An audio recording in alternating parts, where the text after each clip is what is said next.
Alors, les lords, les barres de protéines. Franchement, je pense que si vous êtes un gros muscu, voilà, comme moi, et que vous pratiquez le sport de la musculation, vous en avez déjà mangé des barres de protéines. Voilà, on en retrouve maintenant partout, pour tous les goûts, toutes les formes, toutes les couleurs. Tiens, j'en ai même vu au Lidl la dernière fois, des protein bars, healthy. Bon, on utilise plein de mots comme ça, voilà, pour un peu nous aguicher, hein. Voilà, on nous prend un peu pour des cons, faut le dire aussi. Franchement, je suis la première personne euh, cliente, enfin, je suis vraiment le client type. Je me soucie un minimum de ce que je mange, même si bon, il m'arrive des fois de faire des excès, de me faire plaisir comme tout le monde. Mais voilà, pour moi, ce que je mange, c'est important, comme vous, j'espère, si vous regardez cette vidéo. Et voilà, maintenant faut le dire, ces barres de protéines, elles sont clairement vendues comme des alternatives saines, ou en tout cas plus saines, à des produits, on va dire, plus conventionnels, c'est-à-dire des gâteaux, des barres de céréales. Je pense notamment aux Snickers, aux Mars. Tiens, c'est pas pour rien que maintenant il y a beaucoup de, je pense surtout dans les distributeurs qui pop un peu partout dans les salles de sport, qu'on retrouve des barres de Snickers ou de Mars high protein, low sugar. Bon, on parle français ici, on est en France, donc faible en sucre et avec une teneur élevée en protéines. Bref, tout ça pour dire que ces barres sont clairement vendues comme des alternatives bonnes pour la santé. Je trouve ça un peu trompeur et c'est pour ça que aujourd'hui je décide de faire cette vidéo. Donc vous voyez, vidéo un peu différente de d'habitude. Voilà, c'est un peu la nouvelle ligne éditoriale que je veux donner à cette chaîne. Je veux plus forcément faire que des vidéos de cuisine. Voilà, plus me poser, parler avec vous de certains voilà, de certaines habitudes alimentaires qu'on peut avoir en tant que pratiquant sportif, d'où ma tenue d'aujourd'hui. Bon, je rentre aussi du sport, ça aide peut-être. Mais bon, voilà, petite digression. Vous retrouverez plus forcément que des vidéos de cuisine. Si je partage des recettes, ça sera plus des petites recettes, voilà, vraiment rapides à réaliser, histoire de gagner du temps et de se faire plaisir. Mais voilà, aujourd'hui, on va se poser, on va parler des barres de protéines. Pourquoi pourquoi est-ce que j'ai un problème avec cette nouvelle mode des barres de protéines? Bon, elle est plus très nouvelle maintenant, hein, ça fait longtemps qu'on retrouve ça. Après, ça s'est vraiment démocratisé récemment, je trouve. C'est vraiment les dernières années où, en tout cas en France, là où je vis, je sais pas, dites-moi par exemple s'il y a des personnes qui habitent en Suisse ou en Belgique ou peut-être dans d'autres pays francophones. Bah, je pense notamment peut-être à des pays d'Afrique du Nord ou d'Afrique centrale, ou peut-être même outre-Atlantique. Voilà, si on a des amis québécois ou canadiens qui nous regardent, je sais que chez eux, voilà, ils sont sous influence directe des États-Unis. Peut-être que là-bas, ça a pris, enfin, en tout cas, la mode a pris peut-être un peu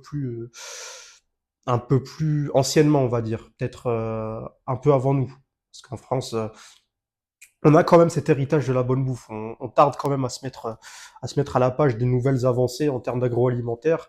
Et bon, tout ça pour dire que, en tout cas, là où je suis en France, et donc par extension à toute la France, j'imagine, peut-être pas à Paris, parce qu'à Paris, peut-être qu'ils sont peut-être un peu plus à la page. Voilà, c'est tout récent. Moi maintenant, je vais dans un supermarché, une grande surface classique, des barres de protéines. Maintenant, je peux en trouver, c'est pas un souci. Après, c'était pas forcément le cas il y a 3-4 ans. Voilà. En tout cas, moi, quand j'ai commencé la musculation, des barres de protéines, fallait vraiment, pour en trouver en grande surface, fallait vraiment chercher, fallait vraiment creuser. C'était un peu une niche. Bon, si vous aviez un peu de chance dans votre salle de sport, vous aviez soit l'accueil qui en vendait, ou bien soit pour les salles de sport les plus récentes, un distributeur automatique qui en vendait. Bref, tout ça pour dire que c'est assez récent. C'est pas quelque chose d'ancré. Ça l'est peut-être maintenant, mais en tout cas pour moi, je veux dire, c'est pas, c'est pas quelque chose de qui est là depuis depuis le début, quoi. Bon, tout ça pour dire que c'est voilà un effet de mode qui a pris assez récemment, je me répète. Et du coup, ce sont des bars, voilà, pour en venir au sujet de la vidéo, qui sont vraiment vendus comme des alternatives saines. Et ça me pose un problème. Ça me pose un problème parce que comment dire, ce, ces slogans, ces, ces claims, on pourrait dire en anglais, je saurais pas trop comment le dire en français, il y a sûrement un mot, mais ça m'échappe. En fait, ils se reposent sur le fait que ces bars sont pour la plupart faibles en sucre. Sauf pour une alternative dont je vous parlerai un peu plus tard dans la vidéo. Je saurais pas trop vous dire combien elle durera. Voilà, je compte pas faire de montage. Je compte la poster comme ça directement. C'est peut-être mieux. Et donc, ces bars sont marketés comme saines, comme des alternatives saines, car elles sont faibles en sucre. Parce qu'évidemment, on utilise des édulcorants dedans. Ce qu'on vous dit pas, c'est que, en fait, ce qui me pose vraiment problème, c'est que quand on me vend quelque chose de sain, c'est que pour moi, c'est consommable. En fait, c'est consommable tous les jours. C'est consommable sur une base régulière. On peut consommer ça, voilà, tous les jours. C'est bon pour la santé, c'est sain. Il y a pas de souci. On peut consommer ça, y a pas de souci. Le truc, c'est que forcément, vous en doutez, si on enlève du sucre, c'est qu'on met quelque chose à la place. Faible en sucre, sans sucre ajouté, forcément, on va vous mettre des édulcorants. Alors, qu'on s'entende. J'ai pas de problème contre enfin, si on parle de consommation ponctuelle d'édulcorants, j'ai pas forcément de problème contre ça. C'est pas un souci. On peut se faire plaisir. Et bon, vous connaissez mes différentes diatribes contre les différents Coca Zéro et consorts. Bon, on va pas revenir sur le sujet. Entre boire de l'eau et boire du Coca Zéro, vous connaissez mon avis. Je pense que boire de l'eau c'est quand même mieux que de boire du Coca Zéro. On va pas faire les gamins non plus. Voilà, on n'est pas là. Je suis pas là pour vous dire de boire la blinde de Coca Zéro. Après, si vraiment des fois vous voulez vous faire plaisir, je vous dirais de prendre un vrai Coca contre voilà quelque chose de avec des édulcorants parce que bon, au moins du sucre c'est assumé. Votre corps aura peut-être un tout petit peu moins de mal à l'assimiler, même si bon maintenant dans le Coca, même dans le Coca normal, il y a des édulcorants, c'est assez malheureux, hein, mais bon voilà. Quitte à vous faire plaisir, faites-vous plaisir pour de vrai. Bref, où en étais-je? Ce que je disais, c'est que on présente ces alternatives comme saines, donc potentiellement consommables tous les jours. Le souci, c'est que forcément, quand on ajoute des édulcorants qui ne sont pas naturels, je pense notamment au maltitol, quand j'ai fait mes recherches, première chose que j'ai vue, d'ailleurs, première chose que j'ai vue et qu'ensuite ChatGPT et Grok m'ont affiché, c'est un gros logo toxique quand je leur ai demandé de faire des générations d'images pour me parler du maltitol. Il y avait un gros logo toxique comme ça, voilà, gros logo tête de mort avec deux os qui se croisent comme ça. Bon, voilà, pour pas vous faire d'image, pour pas vous le faire en peinture, c'est pas quelque chose qui m'a l'air très sain. Voilà, en tout cas, des recherches que j'en ai faites, en tout cas, c'est pas quelque chose euh, que, euh, que ces marques de, de, de, de, de, de barres de protéines vont mettre en avant. Il faut savoir que le maltitol, c'est quelque chose, c'est une substance, donc un édulcorant qui a été donc substitué à l'aspartame, parce que l'aspartame a été classé comme cancérigène, voilà, et c'est très mal vu d'en mettre aujourd'hui l'aspartame. Vous verrez, tiens, vous ferez l'expérience si vous voulez acheter des barres de protéines, vous irez aussi voir dans le rayon des édulcorants. Vous verrez sans aspartame, maintenant c'est du sucralose et consort et autre chose. Mais bon, l'aspartame vous en verrez plus parce que c'est vraiment mal vu. Le truc, c'est que le maltitol a aussi des effets cancérigènes, suivant des études qui ont été effectuées par l'OMS. Bon, c'est pas une vidéo scientifique stricto sensu, voilà, je sais pas comment dire l'expression en latin, mais stricto sensu, voilà, je pense que c'est ça. C'est pas une vidéo, c'est pas une étude scientifique ce que je fais, voilà, je vous partage juste les recherches que j'ai effectuées moi sur de mon côté. Alors là, je vais parler pour les barres Barebells, B-A-R-E-B-E-2-L-S, ça s'écrit, et Joy Fuel. Voilà, c'est celle que vous retrouverez le plus en grande surface de ce que j'ai vu de mon expérience. En tout cas, moi, c'est celle que je vois qui reviennent le plus. parce qu'elles sont pas forcément marketées comme pour les gens qui font du sport. Elles sont marketées vraiment comme un plaisir sain que tout le monde peut prendre et qui serait, voilà, donc, bénéficiable pour tout le monde. Voilà, donc ces bars-là en particulier utilisent du maltitol qui a été, voilà, qui, qui a des effets, en tout cas cancérigènes, qui ont été prouvés avec une exposition donc répétée à long terme. Donc les effets cancérigènes des édulcorants, je pense que vous êtes déjà à la page, hein, vous êtes déjà au courant, je pense, avec les nombreuses fois dont j'en ai parlé. C'est déjà un souci. Les choses qu'on oublie de vous dire, c'est que, alors forcément, on vous dit sans sucre ajouté, teneur faible en sucre. Pour vous, ça veut forcément dire une teneur faible en calories. Et forcément, quand on regarde sur les étiquettes, bon, j'ai pas les barres avec moi parce que j'aime pas trop en manger. Voilà, je vais vous donner l'exemple. C'est pas quelque chose que je consomme, ou en tout cas très rarement. Quand on regarde l'étiquette, les calories, c'est plutôt intéressant. C'est pas des snacks qui sont forcément si élevés en calories que ça. Bon, il y en a quand même, c'est pas des trucs zéro calories comme on pourrait voir, des boissons zéro calories. Après, forcément, c'est normal, on met des glucides dedans, on met des céréales, on met des protéines. D'ailleurs, des protéines qui sont pas forcément de très haute qualité, hein. Je sais pas si j'aurai l'occasion d'y revenir maintenant ou dans une prochaine vidéo. Dites-moi d'ailleurs en commentaire, hein, si vous êtes intéressé par le sujet, si vous voulez que je le creuse un peu plus. Mais voilà, il y a quand même des calories dedans. Le fait qu'on n'ajoute pas de sucre fait baisser un peu le total calorique. Les choses qu'on oublie de vous dire, c'est que ces édulcorants, et c'est là surtout le problème que j'ai avec, ces édulcorants, excusez-moi, contribuent quand même, voilà, à faire monter la glycémie sanguine. Et ça va vous pousser à manger plus de choses et surtout plus de sucre. Voilà, vous avez envie d'avoir quelque chose qui va vous faire baisser ce pic glycémique au moins, au moins temporairement. Et il y a quand même un gros risque que vous mettiez, comme on dit en anglais, à binge eat, donc à manger sans vous contrôler. Et c'est quelque chose qui a beaucoup contribué avant moi à ma prise de poids et qui a au début contribué à ma non-perte de poids, ou en tout cas qui a freiné ma perte de poids. C'est que voilà, j'étais pas forcément au courant, on me disait toujours une calorie c'est une calorie. Du coup, au lieu de manger, je sais pas, 300 calories de patates, bah, j'allais manger 300 calories de barre de protéines. Vous savez, j'en mangeais une, deux, peut-être trois. C'est très facile à manger ces trucs, hein. Franchement, ça s'enchaîne. Ça, c'est pas le souci. Ça va pas vous caler, ça va pas vous caler, ça va pas vous tenir au ventre. Vous allez en prendre deux, trois, et au final, le total calorique, bon, je suis pas non plus un fan absolu des calories. Je pense pas que c'est le seul truc qui va dicter comment vous vous sentez dans votre vie si vous êtes en bonne santé. Mais le fait est que voilà, il faut quand même regarder ça. C'est aussi quelque chose qui peut nous permettre d'un peu estimer le montant comment dire de nourriture qu'on va manger.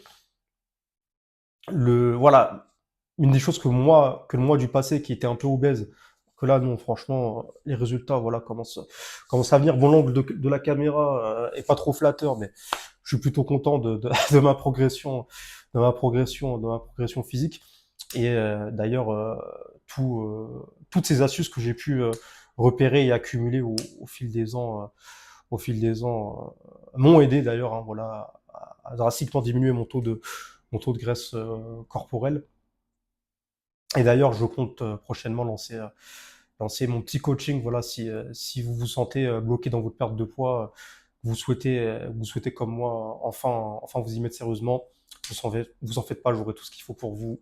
Je vous laisserai mon serveur, oulala, j'arrive plus à parler, serveur Discord dans la description, voilà, pour qu'on puisse s'y mettre tous ensemble. Bref, n'oubliez pas le petit like, le petit commentaire et l'abonnement aussi, hein, exactement, c'est ce qu'il faut faire pour m'aider. Si vous êtes d'accord avec ce que je dis, si vous voulez que je fasse plus de recherches dans le genre et que je vous partage mes trouvailles, vous savez quoi faire. Et donc, où j'en étais. Voilà, donc, ces édulcorants, c'est pas la bonne méthode. C'est pas la bonne méthode. Vous voulez vous faire plaisir, vous prenez quelque chose qui est naturellement sucré ou bien du sucre qui s'assume, mais vous prenez pas des édulcorants à balles, ça servira à rien. Et malheureusement, ces barres de protéines, du coup, sauf celle de Decathlon, j'ai eu la bonne surprise de voir que celle que Decathlon vend, bon, c'est du fructose, c'est du sucre, c'est du glucose, voilà, c'est de la maltodextrine. C'est pas bah, c'est pas, comment dire, c'est pas des sucres 100% naturels que vous allez retrouver dans du fruit ou dans du miel. Ceci dit, ça se cache pas, vous voyez, c'est une récompense. Après avoir fait un effort, ça peut se consommer de manière irrégulière. Quitte à choisir, je préférerais celle de Decathlon, au moins qui s'assume, qui a du vrai sucre dedans, plutôt que d'avoir celle qu'on peut trouver en grande surface. La plupart sont comme ça maintenant, qui sont bourrés d'édulcorants, qui vont pas vous remplir et qui vont juste vous donner envie d'en manger plus. En plus d'être cancérigène, donc voilà. Après, c'est pas forcément le problème qu'elle soit cancérigène. J'ai envie de dire maintenant, dans le monde dans lequel on vit, il y a beaucoup de choses qui sont cancérigènes et dont on se rend pas compte. Après, voilà, j'aurais quand même aimé savoir quand j'étais grand consommateur de ces barres de protéines faibles en sucre et bonnes pour la santé. J'aurais quand même voulu savoir que voilà, ces barres-là présenter un risque de cancer. Bon, clairement, c'est pas en mangeant une que vous allez attraper un cancer de l'estomac, c'est pas ce que je suis en train de vous dire. Voilà, mais j'aurais quand même aimé apprécier de la part de ces marques peut-être un tout petit peu plus de transparence et de voilà et d'honnêteté suivant les risques que leur consommation excessive peut porter. Parce que bon, voilà, si vous vous mettez à bouffer que ça, clairement, vous allez avoir de plus en plus faim, vous allez manger de plus en plus. Vous connaissez la chanson. Les pics glycémiques, c'est pas que le sucre qui en provoque, c'est aussi les édulcorants. Faut pas rigoler avec ça parce que ça peut vite vous faire des pics glycémiques. Voilà, donc quitte à manger du sucré, bon, si vraiment vous voulez une barre, vous en prenez une avec du sucre naturel, je vous fais confiance, vous lisez les étiquettes. Si vous commencez à avoir des édulcorants en balle, bon, généralement les barres de protéines comme ça, vous allez avoir des listes d'ingrédients, voilà, qui sont vraiment longues. Vous privilégiez plutôt celles qui sont moins courtes que qui sont plus courtes que les autres, qui sont moins longues. Et je pense que ça sera un bon début. Moi, une règle que vraiment je m'impose tout le temps quand j'achète de la nourriture en général, si je vois qu'il y a vraiment, enfin, je regarde la liste d'ingrédients, et si je vois qu'il y a un truc que je connais pas, quelque chose un ingrédient que je sais pas, par exemple du E101. Bon, E101, ça doit sûrement être quelque chose comme du colorant artificiel pour donner une couleur caramel. Il faudrait que je vérifie. Mais bref, s'il y a quelque chose comme ça, je me force à aller vérifier sur Internet. Et du coup, voilà, s'il y a une liste qui a 20 additifs qui commencent en E ou en F ou je sais pas quoi, je vais avoir la flemme un peu de tout chercher, donc je prends pas. Et voilà, une petite règle plutôt simple, ça vous permettra de commencer, voilà, avoir le bon réflexe de regarder ce qu'il y a dans dans tout ce qu'on achète. Et c'est comme ça, voilà, petit à petit qu'on commence, parce qu'on peut aussi faire pression, nous, pour comment dire, pour avoir des produits un peu plus sains, même si on les achète toujours en grande surface. Je sais qu'on peut pas tous forcément, voilà, on n'a pas tous forcément des poules chez nous. On peut pas forcément tous faire nos barres de protéines chez nous à la maison. Donc voilà, commencer à prendre les bons réflexes. Ça va pas changer du jour au lendemain, mais c'est en ayant des petites habitudes comme ça qu'on peut tous s'y mettre. Je regarde sur mes notes si j'ai pas oublié d'autres choses. Voilà, j'avais fait mes petites recherches. Bon, j'étais censé vous montrer les barres de protéines, mais je sais très bien que si je les avais achetées, je les aurais. Alors, attendez, mon pied vient de s'éteindre. Est-ce qu'il va se remettre normalement? Évidemment que non. Voilà, un peu artisanal. Du coup, on va conclure la vidéo comme ça. Je vais essayer de me remettre dans l'angle. Tac, c'est artisanal, hein, vraiment. J'avais pas envie trop de faire de montage. Alors attendez, parce que derrière on voit le contre-jour, ça va être un peu chiant. Bon, je vais finir la vidéo comme ça. Voilà, comme ça c'est bien artisanal. Alors, est-ce que j'ai oublié quelque chose? Tac. Euh, Peut-être une recette artisanale de barres de protéines. Vous me dites si ça vous intéresse. Dans tous les cas, si vous trouvez une recette sur internet de barres de protéines artisanales, je pense que c'est peut-être un peu mieux. Hum. Bon, bah écoutez, je pense que c'est tout ce que j'avais à dire pour aujourd'hui. Voilà, je vais pas prendre plus de votre temps. Comme je vous ai dit, serveur Discord dans la description si vous voulez parler avec moi en long et en travers de ce sujet. Voilà, si vous voulez des conseils sur la perte de poids, je suis là pour vous aider. Et voilà, n'oubliez pas le petit commentaire, le petit like, le petit abonnement. ça me fait toujours plaisir et ça m'aide à vous faire plus de vidéos comme ça. Dites-moi ce que vous pensez de cette nouvelle ligne, voilà, éditoriale. J'essaie de regarder bien dans la caméra. Et voilà, oulala. 1, 2, 3. J'ai pas l'habitude de parler aussi longtemps. Oubliez pas que pour bien manger, il faut bien vivre, il faut bien vivre, il faut bien manger. Oui, vous connaissez la phrase. Allez, ciao.